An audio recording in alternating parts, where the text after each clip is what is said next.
السلام علیکم ناظرین، آج جہاد و قتال کے سلسلے میں، جہاد و قتال کی سیریز کے سلسلے میں سیدنا ابوبکر صدیق کے بھیجے گئے پہلے لشکر اسامہ اور ان کی کامیابی کے حوالے سے تفصیلات عرض کروں گا۔ ناظرین، رسول اللہ صلی اللہ علیہ وآلہ وسلم کی وفات سے چند ماہ پیشتر یمن اور نجد کے علاقوں میں اسود اور مسلمہ کے فتنے نمودار ہو چکے تھے۔ ان ملکوں کے باشندے نئے اسلام میں داخل ہوئے تھے اور ابھی وہ مکمل طور پر اسلام اور اس کی حقیقت سے واقف نہ تھے کہ جھوٹے مدعیان نبوت کے شیطانی فطرے نمودار ہو گئے اور یہ نو مسلم لوگ ان کے فریب میں آ گئے۔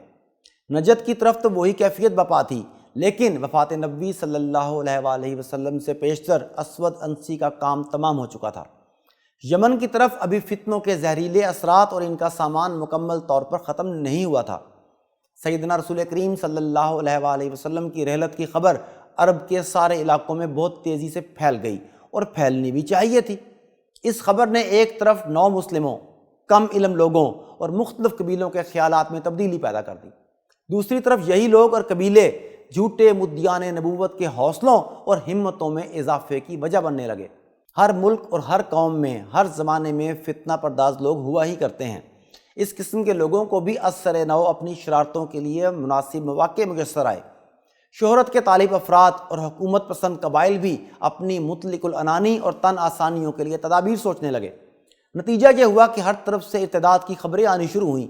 یہ خبریں اس تسلسل اور اس کثرت سے مدینہ میں آئیں کہ ان کو سن کر صحابہ کرام کی آنکھوں کے سامنے مصائب و علائم کے پہاڑ کھڑے ہو گئے اور ان کے دل و دماغ پر اتنا بوجھ پڑ گیا کہ انہوں نے اگر درسگاہ نبوی صلی اللہ علیہ وآلہ وسلم اور رسالت کی آغوش میں صبر و استقامت کی تعلیم نہ پائی ہوتی تو شاید وہ اپنا حوصلہ کھو دیتے۔ مدینہ، مکہ اور طائف، تین مقاموں کے سوا باقی تمام عرب میں فتنہ ارتداد کے شعلے پوری قوت کے ساتھ بھڑک اٹھے۔ ساتھ یہ خبریں بھی پہنچیں کہ مدینہ منورہ پر ہر طرف سے حملوں کی تیاریاں ہو رہی ہیں۔ رسول اللہ صلی اللہ علیہ وآلہ وسلم نے سیدنا اسامہ بن زید رضی اللہ تعالی عنہ کو اپنے مرض الموت میں شام کی جانب رومیوں سے مقابلے کے لیے اسلامی لشکر کے ساتھ روانہ فرمایا تھا۔ رسول اللہ کے زیادہ علیل ہونے کی وجہ سے یہ لشکر کچھ دیر رک گیا۔ اب آپ کی وفات کے بعد سیدنا ابوبکر صدیق رضی اللہ تعالی عنہ نے اس لشکر کو روانہ کرنا چاہا تو صحابہ کرام رضی اللہ تعالی عنہم نے سیدنا صدیق اکبر کو مشورہ دیا کہ ایسی حالت میں جب ہر طرف ارتداد کی خبریں آ رہی ہیں اور مدینے پر حملے ہونے والے ہیں، اس لشکر کی روانگی کو ملتوی کر دیا جائے۔ ایسے حالات میں آپ صدیق اکبر رضی اللہ تعالی عنہ کی ایمانی قوت، بے جگری، ہمت و شجاعت اور حوصلے و استقامت کا اندازہ کریں کہ انہوں نے سب کو جواب دیا کہ اگر مجھے اس بات کا بھی یقین دلا دیا جائے کہ اس لشکر کو روانہ کرنے کے بعد مجھے مدینہ میں کوئی درندہ اکیلا پھاڑ کھائے گا، تب بھی میں اس لشکر کی روانگی کو ملتوی نہیں کروں گا جسے رسول اللہ نے روانہ فرمایا تھا۔ چنانچہ پہلے خلیفہ راشد سیدنا ابوبکر صدیق نے حکم دیا کہ وہ تمام لوگ جو لشکر اسامہ میں شامل تھے وہ روانگی کی تیاری کریں اور مدینہ کے باہر لشکر گاہ میں جلد پہنچ جائیں۔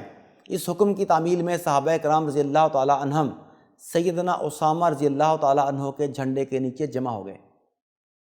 سیدنا اسامہ کے باپ سیدنا زید بن حارثہ رسول اللہ کے غلام تھے، اس لیے بعض لوگ انہیں سردار اور کمانڈر تسلیم کرنے میں ہچکچاہٹ کا شکار تھے۔ دوسری بات یہ تھی کہ سیدنا اسامہ کی عمر اس وقت صرف 17 سال تھی، اس لیے بعض لوگوں کی خواہش تھی کہ کوئی بڑا قریشی سردار اس لشکر کا امیر مقرر فرمایا جائے۔ جب تمام لشکر مدینہ کے باہر جمع ہو گیا تو سیدنا اسامہ نے سیدنا عمر فاروق کو سیدنا صدیق اکبر کی خدمت میں پیغام دے کر روانہ کیا کہ تمام بڑے بڑے آدمی میرے ساتھ ہیں، آپ رضی اللہ تعالیٰ عنہ انہیں واپس بلا لیں اور اپنے پاس رکھیں، کیونکہ مجھے اندیشہ ہے کہ مشرکین حملہ کر کے آپ رضی اللہ تعالیٰ عنہ کو اور مسلمانوں کو نقصان پہنچائیں گے۔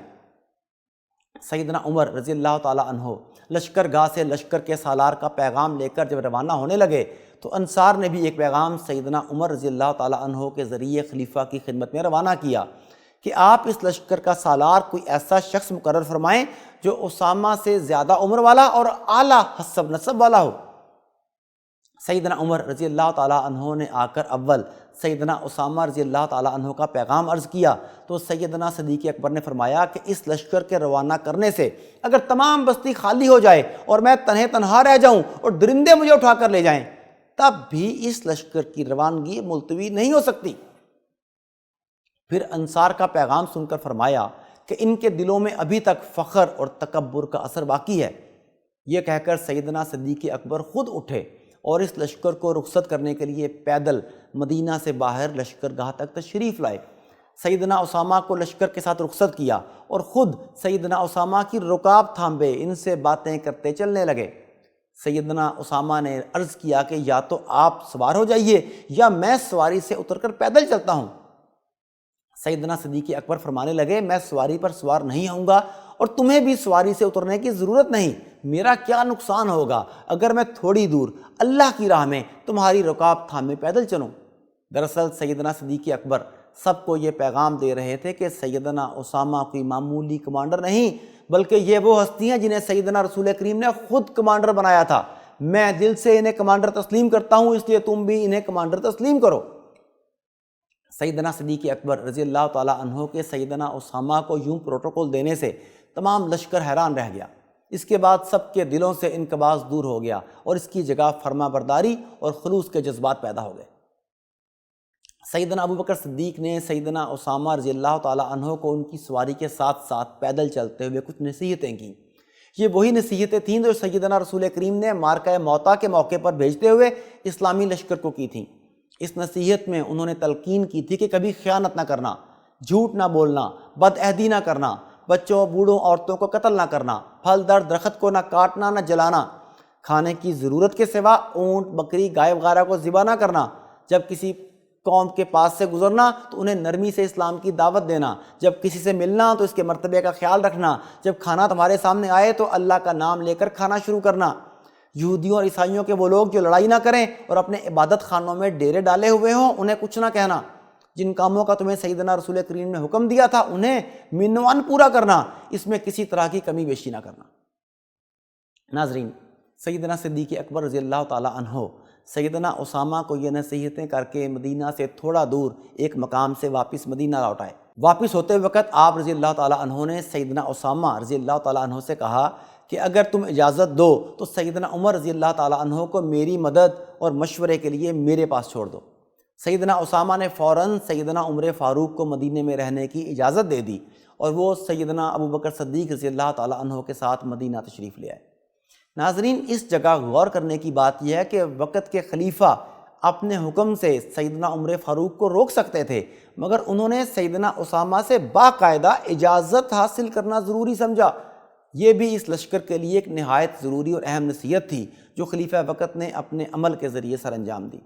سیدنا اسامہ رضی اللہ تعالیٰ عنہ نے رسول اللہ صلی اللہ علیہ وآلہ وسلم کے حکم کے مطابق اردن اور بلقاء کی وادیوں میں پہنچ کر رومیوں کے لشکر سے لڑائی شروع کر دی۔